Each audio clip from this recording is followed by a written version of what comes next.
Welcome back to another video, man. Today, in case I'm only making this video in case y'all did not watch the Hurricane Mike show last night, we're gonna be going over 3 things that the Saints did over the past 2 days: cuts / waived players. They made a trade and they claimed 2 players off the waiver wire.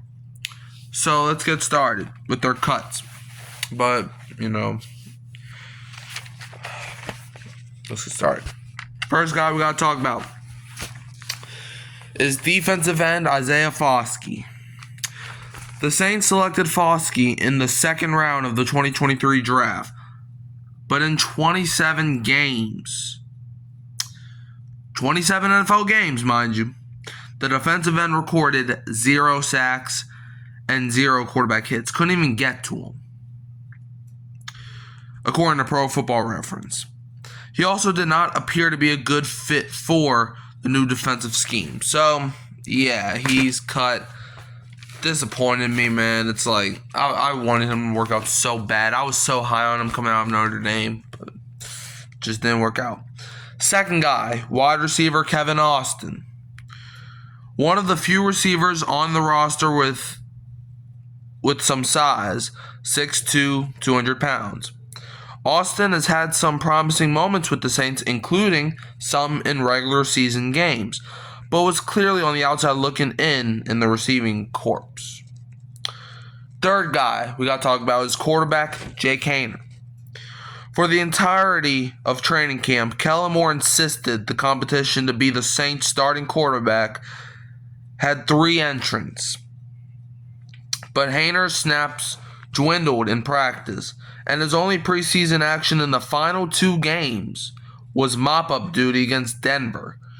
Haener could end up on the practice squad, but the Saints also might... Wait, hold up, y'all. Give me 1 second. Alright, sorry, y'all. Okay, we're back. But the Saints also might scour other teams' cuts to find their third quarterback. Okay, and that's if they even add a third guy. They might just be comfortable with throwing Rattler and Shuck and see what sticks. Rattler will be the starter week 1, so yeah. All right, next guy is linebacker DeMarco Jackson, who I believe got picked up by the Bears. Shout out to you, DeMarco, for, of course, Dennis Allen. I guess he's a Dennis Allen guy. All right, the 2022 5th-round pick has played a lot of football for the Saints the last couple of seasons, mostly as a special teamer. But after starting the first 2 preseason games, he appeared to lose his spot in the rotation to Jaylen Ford. Now, 2 guys I'm just gonna gloss over because there's not really any interesting detail about it. Cornerback Dalys Beanum and defensive tackle Jayden Peevy were also on the cut list. Next guy that we'll talk about. Offensive lineman Easton Kitty. Kitty, an undrafted rookie free agent, did not make the roster despite a glut of injuries along the interior of the offensive line. Offensive lineman Shane Lemieux. Lemieux spent last season with the Saints, but joined the team midway through training camp after the team, suffered severe injuries along the offensive line interior, so he didn't make it. Running back Clyde Edwards-Helaire.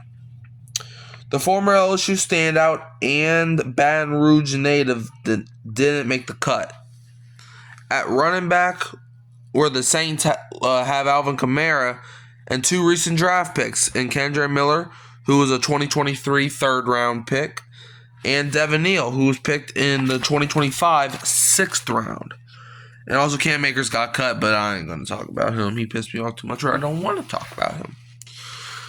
Okay, defensive end Jonah Williams. One of the few players on the defense who'd played under Brandon Staley before. Williams would, be an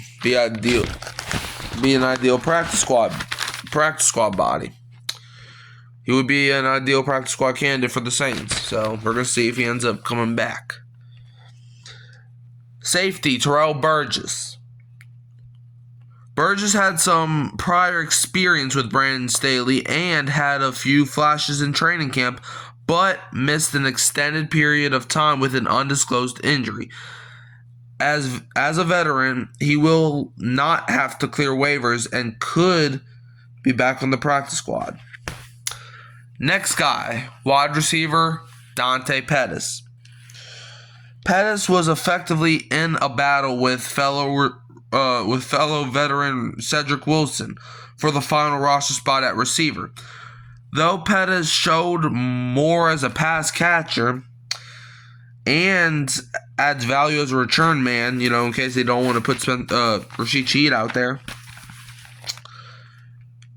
Wilson brings an element of size the Saints don't have, basically. That they don't have much of, And a couple other guys that got cut, safety Elliot Davison, and cornerback Jayden Price, and linebacker Nafai Sewell. And also cornerback Rico Payton also got cut. Alright, and now the last guy I will talk about, and then we're going to get into some other stuff, is kicker Charlie Smyth. Smyth had a rough start to training camp, but bounced back in the preseason and appears to be back on track. If he clears waivers, the Saints can bring him back on the practice squad. And, he actually won't count against the 16-man limit since he's an international player. So, yeah. And then another guy that cut was running back Marcus Yarns. All right. Now let's talk about a trade the Saints made a couple of days ago, which might have been yesterday. Which, now that I think about it, I think it was yesterday. So, yeah. Okay.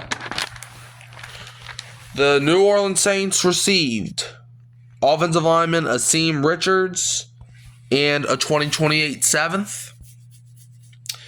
And the Dallas Cowboys received a 2028 6th. Now, who do I think won this trade? I think the Saints won this trade.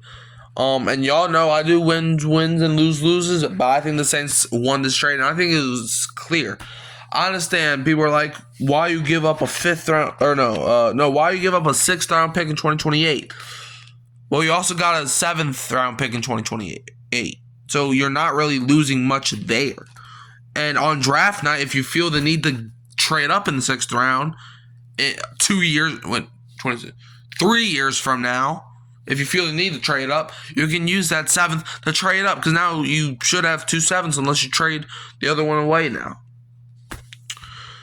So a lot of people are like, why are you giving up draft capital? But they also got draft capital with this trade. It was a 7th for a 6th swap. I understand the Cowboys got the better pick, but the Saints also get a pick. It's not.